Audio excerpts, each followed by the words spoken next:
नमस्ते मी रेखा, माझ्या स्वयंपाकघरात तुमच्या सगळ्यांचं मी स्वागत करते। आज मी बनवणार आहे बघा माव्याचा केक। इथं मी आता टोप ह्याच्यामध्ये मिश्रण सगळं मिक्स करणार आहे। इथं थोडासा मावा घेतलाय म्हणजे खोवा आणि बटर घेतलंय। आता आपण चांगलं मिक्स करून घेऊ आणि पेटे साखर मिक्सरला अशी बारीक करून घेतली आहे। आता हे चांगलं आपल्याला असं क्रीम सारखं करून घ्यायचंय। मावा म्हणजे खोवा आणि बटर साखर हे बघा सगळं असं मिक्स करून घेतलं बघा, खोवा बटर आणि साखर। आता जर इथं तुम्हाला रवा नसेल वापरायचं तर मी रवा घेतलाय, तुम्ही नुसता मैदा पण घेऊ शकता। आता हे सगळं आपण मिक्स करून आता याच्यात दूध टाकायचं आपल्याला आणि हे मिक्स करून घ्यायचं आहे। आपल्याला हा रवा चांगला असं दुधामध्ये 10 मिनिटं भिजू घालून ठेवायचा म्हणजे अजून फुलेल तो। हे बघा अजून थोडंसं दूध वापरणार आहे मी ह्याच्यात। आपल्याला हे मिश्रण जास्त असं पातळ नाही करायचं।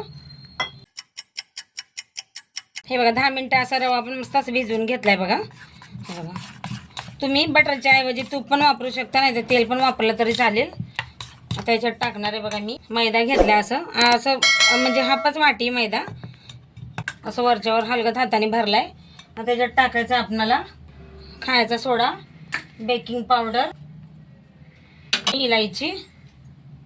आता चांगलं आपण आता मिक्स करून घेऊ आणि जसं आपल्याला लागेल तसं आपल्याला याच्यात दूध टाकायचं आहे, म्हणजे जास्त पातळ नाही करायचं आपल्याला मिश्रण।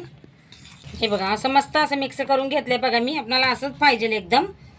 हे बघा ना घट्ट ना पातळ। आता इथे मी टोप घेतलाय बघा लहानच, त्याला बटर पेपर आणि तेल लावून घेतले, जास्त मोठं भांडं नाही घेतलं मी। आता याच्यात आपण हे मिश्रण टाकूया, आपल्याला असंच पाहिजे।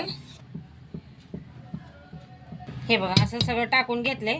आता त्याला चमच्याने मी असं असं सगळीकडून असं प्लेन करून घेते, म्हणजे असं सगळीकडून पसरून घ्यायचं। आता हे बघा असं चमच्याने असं पसरून घेतलंय बघा सगळीकडून असं वरचीवर। आता इथे मी ड्रायफ्रूट घेतले बघा, काजू बदाम पिस्ता पण वरतून आपण टाकून देऊया ह्याच्या। आणि आता आपल्याला हा टोप कढईमध्ये ठेवायचा आहे।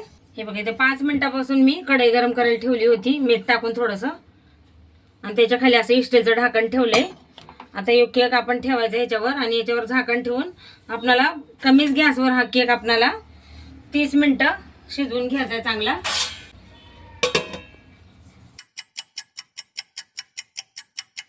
हे बघा बघते आता मी केक तयार आहे का नाही। हे बघा हलकासा असा कलर बदललाय बघा, थोडंसं असं वल्लाय केक, म्हणून मी अजून थोडंसं होऊ देणार आहे।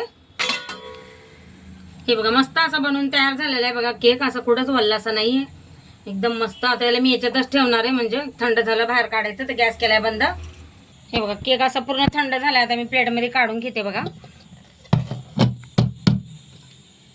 हे बघा किती मस्त बनवून तयार झालाय केक, एकदम फुगलाय बघा असा एकदम मस्त। ते बटर पेपर काढून घेते याच्यावरचा, बघा किती मस्त झालाय का नाही केक, एकदम असा गुबगुबीत। बघा किती मस्त बनवून तयार झालाय आपला मावा केक। माझी रेसिपी आवडत असेल तर लाईक सबस्क्राईब नक्की करा।